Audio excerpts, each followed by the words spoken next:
Hello students, in this video we will learn and analyze an inspiring lesson from Class-XII CBSE book Flamingo.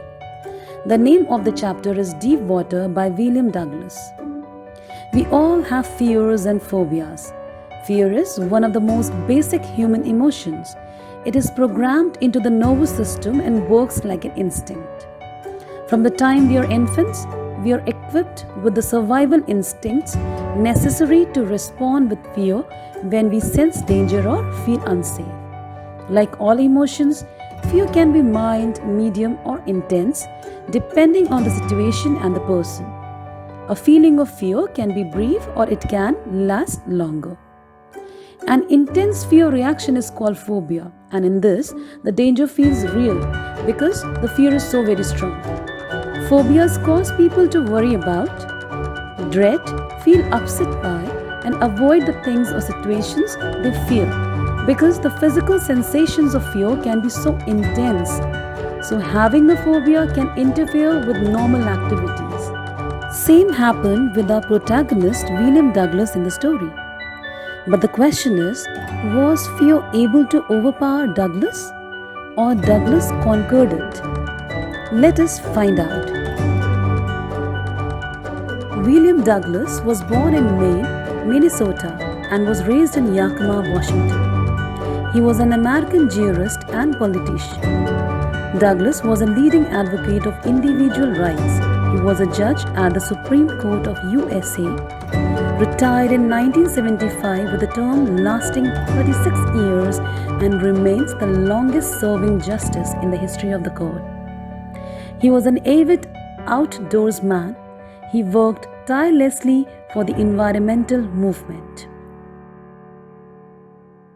Theme of the chapter: the excerpt Deep Water has been taken from the author's autobiography of Men and Mountains. The chapter deals with the two basic aspects of human nature: the creation of fear due to any particular circumstance and the ability to overcome that fear. Human life is full of memories, pleasant and unpleasant. Some memories leave an indelible imprint in the mind.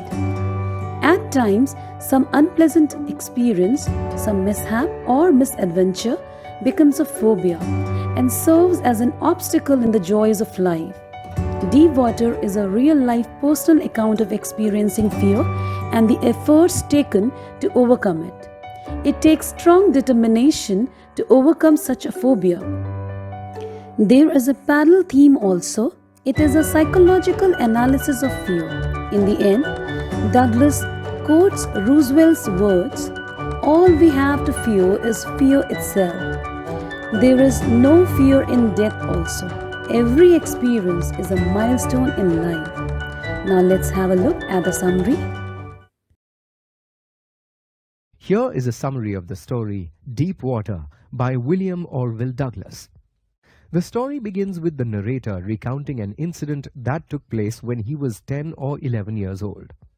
The narrator had decided to learn swimming at the YMCA pool in Yakima. He was initially worried when he stepped into the YMCA pool since it stirred unpleasant memories. When he was about 3 or 4 years old, his father had taken him to a beach in California. The waves had knocked him over, and he had been covered by water. This experience had filled him with a deep fear of water. The narrator felt this fear resurfacing at the YMCA pool. But over some days, he overcame the fear by observing and imitating the actions of other boys who were swimming. One day, the narrator was sitting alone by the side of the pool, waiting for the others to turn up. He did not have the confidence to enter the pool alone. A huge boy of 18 came in, picked him up, and threw him into the deep end of the pool. The narrator panicked as he sank to the bottom of the pool, but he kept his wits about him. He decided to push himself up to the surface when his feet hit the bottom and then paddled to the edge of the pool. Unfortunately, he came up slowly. When he opened his eyes, he saw nothing but yellow water. He started to panic as he rose, especially when he could not get his face out of the water. As he sank slowly back down, he started to lose his breath and was suddenly stiff with fear. He reached the bottom and he jumped again, coming up slowly. He was overcome with terror again and froze. He almost came up, but again went back under. Darkness surrounded him as he gave up the struggle to survive, exhausted. Death seemed to welcome him, and he lost consciousness. The next thing he knew, he was lying beside the pool, vomiting the water he had swallowed. He had been pulled out of the water just in time. This incident left him feeling vulnerable and helpless, and from that day, he was terrified of water. As he grew older, this fear stayed with him and ruined his fishing trips. It prevented him from enjoying simple joys of life like canoeing, boating, and swimming. Finally, he decided to learn swimming from an instructor. He started practicing 5 days a week at a pool. First, he swam repeatedly up and down a pool with a belt that was attached to an overhead rope that the instructor held. He panicked every time he went underwater, but this subsided over 3 months. The instructor then taught him to breathe and kick properly, and eventually he learned to swim without help. The narrator was overjoyed, but wondered if he could swim alone without his instructor's support. He managed just fine. To curb his lingering doubts, he swam alone across Lake Wentworth and then across Warm Lake, which he had visited before. He did experience his old fear once in Lake Wentworth, but was able to ignore it. When he was able to swim across Warm Lake and back, he was ecstatic at having conquered his fear. The narrator ends the story by quoting Franklin D. Roosevelt's words, "All we have to fear is fear itself." His near-death experience had only made him stronger. He finally felt liberated. Now let's have a glance over the words, phrases, and their contextual meaning for better understanding.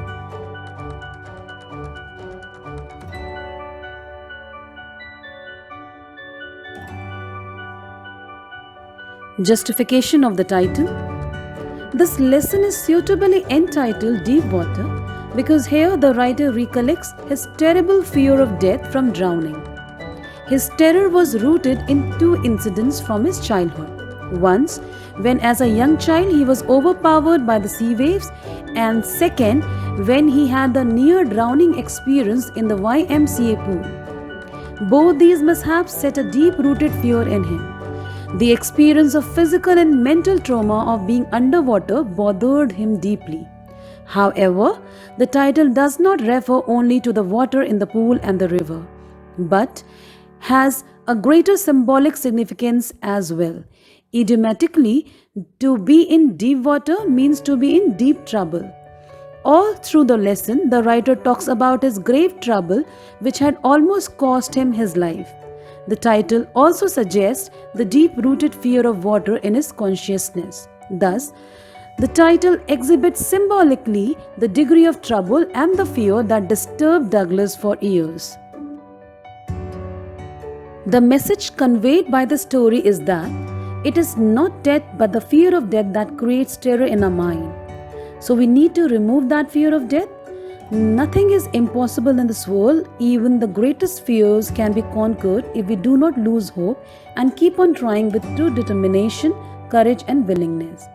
Douglas developed fear of forces of water because of a childhood misadventure in a swimming pool.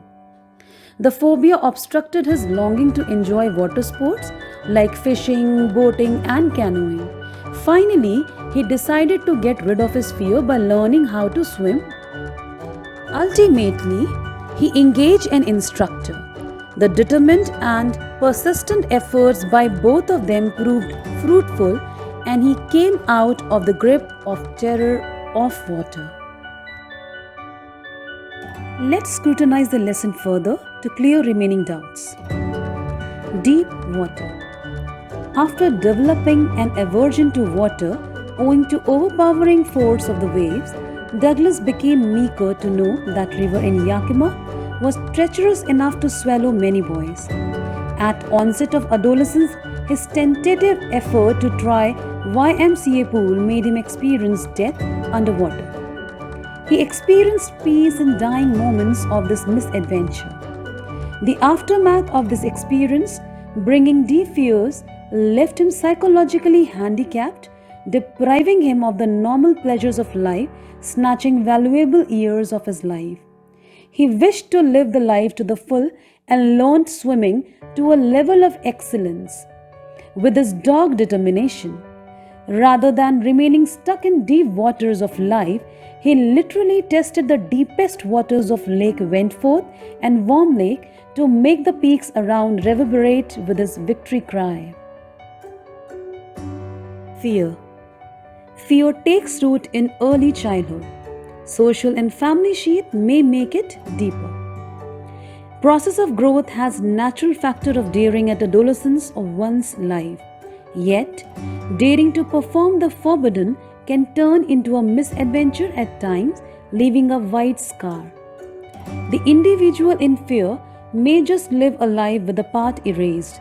Fear stifles innovation, erodes creativity, and limits the exponential growth. Those who love to be feared fear to be loved. Some fear them, but they fear everyone. To conquer fear is the beginning of wisdom. If one lets things terrify, life will not be worth living. A person who is afraid of something cannot enjoy life in totality. Fear makes the individual weak and cowardly. Fear has many eyes and can see things underground. Man should not have unnecessary fear. It discourages him from achieving the lofty aspirations. Fear impedes action, and it is a well-known fact that those who do not act lose the battle of life. One has to face the challenges of life. They can never be ignored and neglected. They help us in honing our skills and tapping our latent potential. Guide and mentor. Acquiring the principles and rudiments of the work we do is of utmost importance. Nobody can refuse to acknowledge the wider and potential significance of training. Soldiers, doctors, teachers all receive training to perform as expected in their fields. The trainers apprise them of all the fundamental and significant instructions. A fresher may perform well at times, but in general, he may devastate everything without guidance. The overwhelming importance of training can be neglected at one's own peril. Success. Willpower plays a pivotal role in the life. Determination and persistent hard work are the hallmarks of success. A person who has passionate desire to do something achieves his goal within the stipulated time. Willpower gives strength, energy, enthusiasm, determination, effort, patience, perseverance, and an aim for perfection. Absolute determination has the uncanny ability to face and overcome obstacles. For someone who lacks enthusiasm, willpower, and determination is like a ship which has no helm. One must not be fatalist to believe in destiny only because karma is the essence. There is no scope for disappointment in the life of a person who has iron will and dogged determination. Now, let's recapitulate the main points of the chapter. Here are some practice questions. Which two incidents in Douglas' life made him scared of water? Why did Douglas prefer to go to YMCA swimming pool to learn swimming? What did Douglas feel and do when he was pushed into the swimming pool? How did his swimming instructor build a swimmer out of Douglas? How did Douglas make sure that he conquered the old terror? What efforts did Douglas make to get over his fear of water? Why was Douglas determined to get over his fear of water? What did Douglas experience when he went down to the bottom of the pool for the first time? Why did Douglas go to Lake Wentworth in New Hampshire? When Douglas realized that he was sinking, how did he plan to save himself? These questions will help you to evaluate yourself. That's all in this video. Keep learning and keep practicing. Thank you.